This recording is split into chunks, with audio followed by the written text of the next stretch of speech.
नमस्कार, स्वागत है आपका आपके सितारे में और मैं हूं आपके साथ प्राची पाराशर।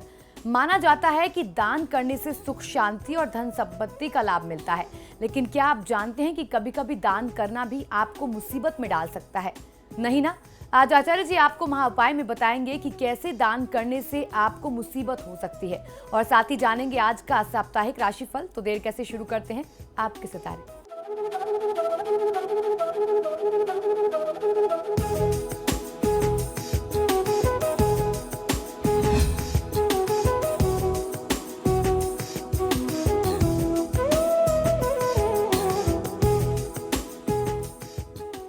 तो आपके सितारे में आप अपनी हर परेशानी का हल प्राप्त कर सकते हैं और अपने सवाल पूछ सकते हैं।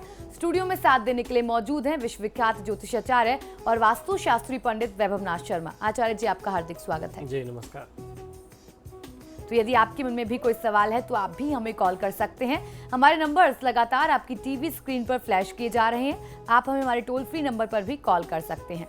आप हमसे सीधी बात कर सकते हैं। हमारा टोल फ्री नंबर है 1800-102-6303। आप इस नंबर पर मुफ्त में कॉल करें। इसके अलावा आप हमारे लैंडलाइन नंबर्स 0120-464-6332, 0120-464-6327 पर भी कॉल करके हमसे सीधी बात कर सकते हैं।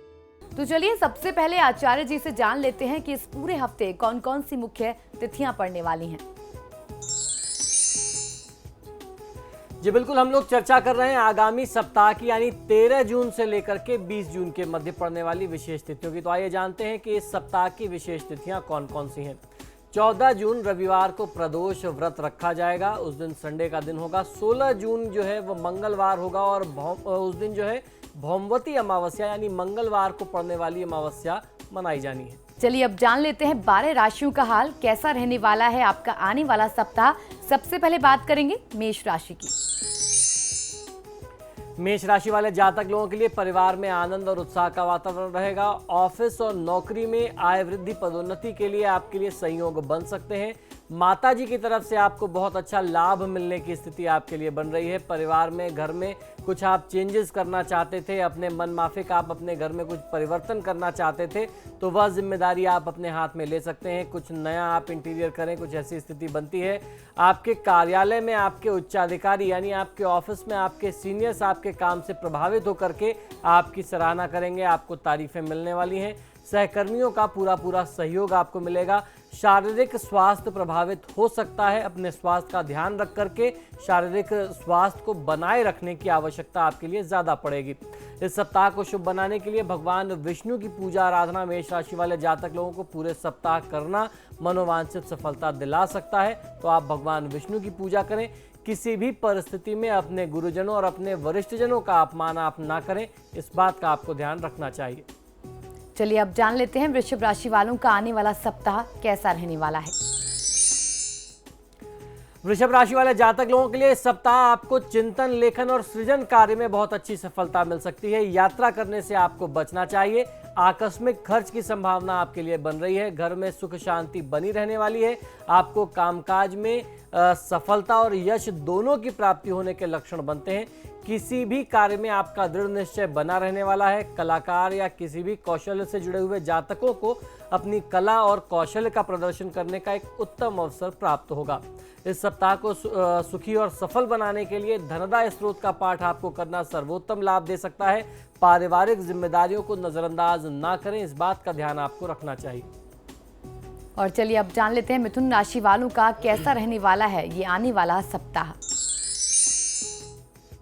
मिथुन राशि वाले जातक लोगों के लिए इस सप्ताह हर एक विषय के नकारात्मक पहलुओं का अनुभव आप कर पाएंगे। थकान और आलस्य के कारण स्फूर्ति का यानी शुभ ऊर्जा का, एनर्जी का अभाव आप अनुभव कर सकते हैं। मन में गहरी चिंताएं आपको सताया करेंगी। नौकरी व्यवसाय में अवरोध खड़े होंगे और उच्च पदाधिकारियों के साथ वाद विवाद में न पड़ने की आपको सलाह देता हूं। विदेश जाने के अवसर आपके लिए बनेंगे या विदेश में बसने वाले निकट संबंधियों के समाचार आपको प्राप्त होंगे। संतान के संबंध में आपको चिंता परेशान करेगी। इस सप्ताह को शुभ बनाने के लिए मां अन्नपूर्णा की पूजा आराधना आपको सुख और सफलता दिला सकती है। तो अन्नपूर्णा स्त्रोत का पाठ आपको पूरे सप्ताह करना चाहिए। यदि कोई व्यक्ति आपके पास आपसे सहायता मांगने आए तो उसे आपको मना नहीं करना चाहिए। यथासंभव यथासामर्थ्य आप उसकी मदद अवश्य करिए। चलिए अब जान लेते हैं कर्क राशि वालों का आने वाला सप्ताह कैसा रहने वाला है। कर्क राशि वाले जातक लोगों के लिए सप्ताह के उत्तरार्ध में नियमित कामकाज के बोझ से राहत पाने के लिए पार्टी, सिनेमा, नाट्य कला मंचन या फिर पिकनिक इत्यादि का आयोजन आप कर सकते हैं। नए वस्त्र खरीदने या धारण करने का अवसर, अलंकार खरीदने यानी स्वर्णाभूषण खरीदने और पहनने का अवसर आपको प्राप्त होगा। सार्वजनिक तौर पर मान सम्मान मिले, ऐसे भी लक्षण आपके लिए बनते हैं। आध्यात्मिक प्रवृत्तियों के लिए यह समय श्रेष्ठ कहा जा सकता है। स्वास्थ्य के प्रति आपको थोड़ा सा सावधानी बरतने की आवश्यकता होगी। इस सप्ताह को शुभ बनाने के लिए आपको भी आवश्यकता है कि आप भगवान श्री हरि की पूजा आराधना करें। पुरुष सूक्त का पाठ करते हैं आप तो आपको फायदा कहीं अधिक मिलेगा। असावधानी के साथ वाहन का प्रयोग न करें। जब भी वाहन का प्रयोग करें बहुत सावधानी बरतिए। चोट चपेट, एक्सीडेंट, दुर्घटना इत्यादि के संयोग भी आपके साथ जुड़ रहे हैं। चलिए अब जान लेते हैं सिंह राशि वाले इस पूरे सप्ताह क्या करें और क्या ना करें। सिंह राशि वाले जातक लोग इस सप्ताह आप अपनी बात सामने रखने में कुछ समस्या अनुभव कर सकते हैं। कार्यक्षेत्र में मेहनत बहुत ज्यादा रहेगी। इस पूरे सप्ताह आप लेन देन और बचत के मामलों में थोड़ा सा गंभीर बने रहें, सीरियस रहें तो आप अपना कुछ भला कर पाएंगे। बिजनेस में थोड़ी परेशानी आती दिखाई देती है, लेकिन आप अपनी मेहनत से इन सभी समस्याओं, सभी परेशानियों से मुक्ति प्राप्त कर सकते हैं। आपके लाभ में वृद्धि होगी, लेकिन दफ्तर की राजनीति के कारण आपको अपने भविष्य को लेकर के मन में संदेह या असंतोष का अनुभव भी हो सकता है। इस सप्ताह को शुभ बनाने के लिए हनुमान जी की पूजा आराधना करना, बजरंग बाण का पाठ कर लेना आपके लिए सर्वोत्तम होगा। तनाव और दबाव में आकर के बड़े निर्णय करने से बचना चाहिए। और चलिए अब जान लेते हैं कन्या राशि वाले इस पूरे सप्ताह को शुभ बनाने के लिए क्या करें और क्या ना करें। कन्या राशि वाले जातक लोगों के लिए इस सप्ताह कुछ लोग आपकी शांति भंग करने का प्रयत्न कर सकते हैं। व्यवसाय में नौकरों चाकरों से थोड़ा सा सावधान रहने की आवश्यकता है। सामाजिक गतिविधियों में उतार चढ़ाव बना रहेगा। जो लोग पूर्वाग्रह से ग्रसित हैं उनसे आपको कृपया दूरी बना करके रखना ही आपके लिए उचित होगा। छात्रों को मनोरंजन का अवसर प्राप्त होगा, किंतु विस्फोटक और मादक पदार्थों से दूर रहने की आवश्यकता है। खिलवाड़ करने में कुछ बड़ा नुकसान भी हो सकता है। जीवन साथी के साथ सामंजस्य बनाए रखने की आवश्यकताएं रहेंगी आपके लिए। महिलाएं अतीत की यादों को सोच करके चिंतित रहेंगी। शेयर मार्केट से जुड़े लोगों के लिए यह सप्ताह सामान्य कहा जा सकता है। इस सप्ताह को शुभ बनाने के लिए शनि भार्या स्त्रोत का पाठ कर लेना आपके लिए सर्वोत्तम होगा। वाहन के प्रयोग में आप सावधानी रखें तो आपके लिए ज्यादा उत्तम है। और अब जान लेते हैं तुला राशि वालों का ये सप्ताह कैसा रहने वाला है। तुला राशि वाले जातक लोग इस सप्ताह अपने ऑफिस में, अपने कार्यालय या कार्यक्षेत्र में सबको प्रभावित करने के चक्कर में ना पड़े। भावनात्मक तौर पर आप अतीत की बातों में बार बार जाते रहेंगे। निजी रिश्तों में मधुरता बनी रहने वाली है। आजीविका के साधनों से उत्तम लाभ होगा। लंबी दूरी की लाभकारी योजनाएं, यात्राएं आप कर सकते हैं, इसमें आपको लाभ मिलने के योग हैं। प्रेम संबंधी मामलों में मधुरता रहेगी। पूंजी और स्वास्थ्य को लेकर के भागदौड़ हो सकती है। कार्य और व्यापार में आपको कुछ नए सूत्र हाथ लगने की संभावना है, जिसका प्रयोग करके आप बहुत अच्छा लाभ कमा सकते हैं। बंधु बांधव के पक्ष से चली आ रही वाद विवाद और तकरार की स्थिति का अब समाधान निकल जाएगा। इस सप्ताह को शुभ बनाने के लिए सूर्य उपासना कर लेना आपके लिए सर्वोत्तम होगा। तो गायत्री मंत्र का जाप करना और सूर्यदेव को जल देना सर्वोत्तम मार्ग है आपकी साधना के लिए। और व्यर्थ की भागदौड़ करने से इस दौरान बचना चाहिए। चलिए तो अब जान लेते हैं वृश्चिक राशि वाले जातक इस सप्ताह को शुभ बनाने के लिए क्या करें। इस सप्ताह परिवार के सदस्यों का व्यवहार आपके प्रति थोड़ा सा अजीब हो सकता है, लेकिन आप सहयोगपूर्ण भूमिका अपनी तरफ से अपनाए रखें। आपको उनकी किसी भी बात का, किसी भी व्यवहार का विरोध नहीं करना है और उनसे नाराज नहीं होना है। धन को लेकर के अगर आपके मन में तनाव बना हुआ है या तनाव रहता है तो आने वाले समय पर विश्वास रखें। अपनी योग्यता, अपनी क्षमता पर विश्वास रखें। जब आपको बेहतर नौकरी मिल जाएगी, आपका व्यापार चल निकलेगा, आपकी वित्तीय स्थिति बेहतर हो जाएगी, तो आपके प्रति जो लोगों की उदासीनता है वह भी समाप्त हो जाएगी। इस सप्ताह आपके लिए स्थितियां आपके पक्ष में बनती दिखाई देती हैं। आप खुद के व्यवसाय या नौकरी या फिर पढ़ाई लिखाई विद्याभ्यास में अपनी बुद्धि और अपनी योग्यता का प्रदर्शन कर पाएंगे। इस सप्ताह को शुभ बनाने के लिए आदित्य हृदय स्त्रोत का पाठ आपको अवश्य करना चाहिए। स्वास्थ्य संबंधी समस्या को आप बिल्कुल भी इग्नोर ना करें। अब जान लेते हैं धनु राशि वाले सप्ताह को शुभ बनाने के लिए क्या करें। धनु राशि वाले जातक लोगों को आवश्यकता है कि इस सप्ताह आप सिर्फ हिम्मत और जोश से ही काम ना लें, बल्कि बुद्धि, दिमाग और अपने विवेक कौशल का भी अगर आप प्रयोग करते हैं तो आपको लाभ मिलेगा। कई लोग आपके पास इस सप्ताह में आते रहेंगे, कोई आपसे सलाह मांगने आएगा तो कोई सिर्फ आपका हालचाल पूछने आपसे मिलने चला आएगा। इस सप्ताह आप अपने संतान की किसी स्वास्थ्यगत समस्या को लेकर के थोड़ा सा परेशान और चिंतित हो सकते हैं, तो इस संबंध में कोई व्यक्ति आज आपको सलाह देगा, वह सलाह आपके लिए ठीक होगी, उस पर आपको विचार एक बार अवश्य करना चाहिए। इस सप्ताह को शुभ बनाने के लिए श्री सीताराम जी की पूजा आराधना कर लेना आपके लिए सर्वोत्तम होगा। किसी की बातों में, किसी के बहकावे में आने से स्वयं को बचाना होगा। और अब जान लेते हैं मकर राशि वाले जातकों के सितारे इस पूरे सप्ताह क्या कहते हैं। मकर राशि वाले जातक लोगों के लिए आगामी सप्ताह अत्यधिक चिंता और भावनाओं के कारण शारीरिक और मानसिक रूप से व्यग्रता और अस्वस्थता का अनुभव आप कर सकेंगे। सहकर्मियों से वाद विवाद तथा संघर्ष की स्थिति भी संभावित दिखाई देती है। कोर्ट कचहरी के मामलों में सावधानी रखना आपके लिए ज्यादा आवश्यक होगा। वाणी और व्यवहार में संयम बनाए रखना बहुत जरूरी है आपके लिए। आय की अपेक्षा खर्च बहुत ज्यादा होगा। आपस में बात करते समय कोई गलतफहमी उत्पन्न ना हो जाए, इस बात का ध्यान आपको रखना चाहिए, खासतौर पर जब आप अपने करीबी लोगों से चर्चा कर रहे हो। इस सप्ताह को शुभ बनाने के लिए नियमित रूप से 108 बार गायत्री मंत्र का जाप आपको अवश्य करना चाहिए और आपको ध्यान रखना है कि काले रंग के वस्त्रों के प्रयोग से आप स्वयं को बचा सकें। और अब जान लेते हैं कुंभ राशि वाले इस पूरे सप्ताह क्या करें। कुंभ राशि वाले जातक लोगों के लिए परिवार में आनंद और उत्साह का वातावरण रहेगा। ऑफिस और नौकरी में आय वृद्धि और पदोन्नति के लिए संयोग बनेंगे। माता जी की तरफ से भी आपको बहुत अच्छा लाभ मिल सकता है। गृह सजावट का कार्य आपकी जिम्मेदारी में दिया जा सकता है। आपके उच्चाधिकारी आपके काम से बहुत प्रभावित रहेंगे। सहकर्मियों का बहुत अच्छा सहयोग मिलेगा। स्वास्थ्य संबंधी समस्या कुछ आपको परेशान कर सकती है, तो अपने स्वास्थ्य का ध्यान रखना आपके लिए आवश्यक होगा। शनि भार्या स्त्रोत का यदि आप पाठ करते हैं तो आपके लिए सर्वोत्तम होगा। आपको भी ध्यान रखना है कि आप जब वाहन का प्रयोग करें तो बहुत सावधानी रखें। और चलिए अब जान लेते हैं मीन राशि वालों का ये आने वाला सप्ताह कैसा रहने वाला है। मीन राशि वाले जातक लोगों के लिए इस सप्ताह आपका खर्च बहुत ज्यादा होगा। अपने खर्चों में कमी करने की आवश्यकता है। रिश्तों में प्रगाढ़ता आएगी। दफ्तर में आपको सौंपे गए काम की समय सीमा या तो समाप्त हो रही है या बहुत नजदीक आ रही है और आपने काम अपना पूरा किया नहीं है, तो उस पर भी ध्यान देने की आवश्यकता है। परिवार के साथ कहीं भोजन पर जाने का अवसर आपको प्राप्त होगा। शत्रु पक्ष आप पर हावी होने के कारण स्थितियां आपके पक्ष में नहीं रह पाएंगी जैसे आपने कल्पना की होगी।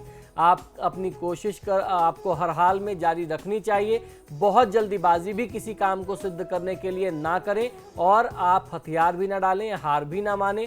चीज़ों को उनकी स्वाभाविक गति से आगे बढ़ने दें, लाभ आपको ही मिलना है।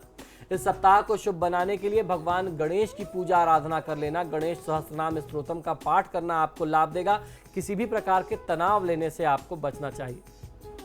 फिलहाल यहाँ रुकेंगे एक छोटे से ब्रेक के लिए। ब्रेक के बाद जानेंगे आज का महाउपाय, तो बने रहिए हमारे साथ।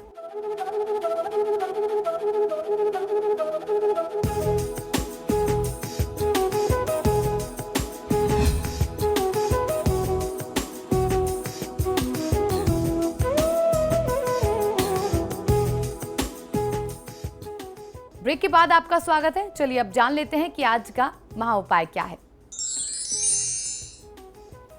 जी बिल्कुल, आज के महाउपाय में हम लोग चर्चा करने वाले हैं कि किस प्रकार कोई व्यक्ति ये जान सकता है कि उसको कौन सा दान करना शुभ है और कौन सा दान करना उसके लिए अशुभ हो सकता है। तो आइए जानते हैं कि अपनी कुंडली से कैसे जाने कि क्या दान करें और क्या दान ना करें। शास्त्रों में बताया गया है कि दान करने से सुख, शांति और धन संपत्ति का लाभ किसी भी जातक को मिलता है, लेकिन लाल किताब के अनुसार दान करना भी किसी व्यक्ति को मुसीबत में डाल सकता है। जी हाँ, जो ग्रह कुंडली में मजबूत स्थिति में होते हैं उस ग्रह से संबंधित वस्तुओं का दान नहीं करना चाहिए, अन्यथा वह ग्रह कमजोर होने लगते हैं। मजबूत ग्रहों से संबंधित वस्तुओं का दान करने से ग्रह कमजोर हो जाते हैं और उस ग्रह से संबंधित शुभ फलों में कमी आने लगती है। लाल किताब में दान संबंधी विशेष दिशा निर्देश हमें प्राप्त होते हैं। तो आइए जानते हैं कि किस प्रकार आपको कौन सा दान करना चाहिए, कौन सा दान नहीं करना चाहिए। इस क्रम में सबसे पहले बात कर लेते हैं सूर्य की। जिनकी कुंडली में सूर्य सिंह अथवा वृश्चिक राशि में बैठा हो, ऐसे व्यक्ति लोगों के लिए लाल किताब ये कहता है कि इन्हें सूर्य से संबंधित वस्तुएं जैसे गेहूं, गुड़, तांबे का पात्र या तांबे की वस्तुओं का दान, लाल वस्त्र का दान इत्यादि नहीं करना चाहिए। जो लोग इनका दान करते हैं उनका सूर्य कमजोर हो जाता है और सूर्य से प्राप्त होने वाले शुभ फलों में कमी आने लगती है। इससे नौकरी में अधिकारी से मतभेद होता है। आपके उच्चाधिकारी, आपके बॉसेस से आपके मतभेद, आपके कॉन्फ्लिक्ट्स बढ़ने लगेंगे। सरकारी कार्यों में आपको बाधा मिलती है और सरकारी तंत्र की तरफ से समस्या आती है। पिता और उसके साथ साथ पैतृक संपत्ति के सुखों में भी कमी आती है। जिनकी जन्मपत्री में सूर्य 7वें अथवा 8वें घर में बैठा है उन्हें सुबह और शाम के समय दान नहीं करना चाहिए। इससे धन की हानि होती है, आर्थिक समस्याओं का भी सामना करना पड़ सकता है। आइए जानते हैं कि अगर आपकी कुंडली में चंद्रमा की शुभ स्थिति हो तो आपको दान में किस प्रकार से सावधानी रखनी चाहिए। जिस व्यक्ति की कुंडली में चंद्रमा दूसरे अथवा चौथे भाव में बैठा हुआ होता है उसे माता से सुख प्राप्त होता है, सुख सुविधाओं में वृद्धि होती है तथा शारीरिक और मानसिक सुख शांति की प्राप्ति होती है। जो व्यक्ति चंद्र से संबंधित वस्तुओं, खासतौर पर मोती, दूध, दही, चीनी, चावल इत्यादि का दान करता है उनका चंद्रमा कमजोर हो जाता है। चंद्रमा से संबंधित शुभ फलों में कमी आने लगती है। जिनकी जन्मपत्री में चंद्रमा छठे भाव में बैठा होता है उन्हें धर्मार्थ हैंडपंप नहीं लगाना चाहिए या जल के वितरण की व्यवस्था नहीं करानी चाहिए, प्याऊ इत्यादि की व्यवस्था नहीं करानी चाहिए। जितना ज्यादा आपके माध्यम से जल का दान होगा उतना आपकी कुंडली में चंद्रमा कमजोर होगा और आपको अशुभ फलों की प्राप्ति होगी। आइए अब जानते हैं कि अगर आपकी कुंडली में मंगल शुभ हो तो मिठाई का आपको दान नहीं करना चाहिए। उसके पीछे कारण क्या है? लाल किताब में मंगल शुभ वाले व्यक्ति के लिए मिठाई का दान करना कठोरता से वर्जित बताया गया है। इन्हें मसूर की दाल, बेसन के लड्डू और लाल वस्त्रों का दान भी नहीं करना चाहिए। इससे आपके मजबूत मंगल में कमी आने लगती है और फिर उसके बाद आपको नकारात्मक परिणाम जीवन में प्राप्त होने लगते हैं। इसके बाद बारी आ जाती है बुध ग्रह की। अगर आपकी कुंडली में बुध ग्रह शुभ हो तो आपको भी दान में किस प्रकार से परहेज रखना है, आइए जानते हैं। बुध को परिवार में, हमारे परिवार में बुआ, मौसी, बहन का कारक मानते हैं और व्यवसाय का कारक मानते हैं, स्वास्थ्य का कारक मानते हैं और कहते हैं विद्या और बुद्धि का कारक बुध है। तो इस प्रकार से इन क्षेत्रों में बुध का आधिपत्य होता है या प्रभाव होता है। जिन जातक लोगों की कुंडली में बुध मजबूत होता है, यानी बुध मजबूत वाला व्यक्ति बुध से संबंधित वस्तुओं को, खासतौर पर मूंग की दाल, कलम यानी पेन, हरा वस्त्र, घड़ा यानी पात्र का दान करता है तो बुद्धि भ्रमित होती है। आप हमेशा कंफ्यूज रहते हैं और आपस में मतभेद की स्थिति बनती है। आपके बड़े निर्णय भी खराब होने लगते हैं, उल्टे पड़ने लगते हैं। बुध से संबंधित रिश्तेदारों को भी कष्ट प्राप्त होता है। अगर आप ऐसा दान करेंगे तो जिस तरीके से मैंने बताया कि बुआ, बहन, इन लोगों को भी कष्ट की स्थिति का सामना करना पड़ेगा। आइए अब जानते हैं कि अगर आपकी कुंडली में गुरु शुभ हो तो किस प्रकार से आपको दान करना चाहिए और कैसे नहीं करना चाहिए। खास तौर पर जिन लोगों की कुंडली में गुरु जो है वह मजबूत होता है, बृहस्पति शुभ होता है, तो नए वस्त्र का दान करने से उन्हें बचना चाहिए। उसके पीछे कारण क्या है? लाल किताब के अनुसार जिन व्यक्तियों की कुंडली में गुरु यानी बृहस्पति 7वें घर में बैठा हो उस व्यक्ति को नए वस्त्रों का दान नहीं करना चाहिए।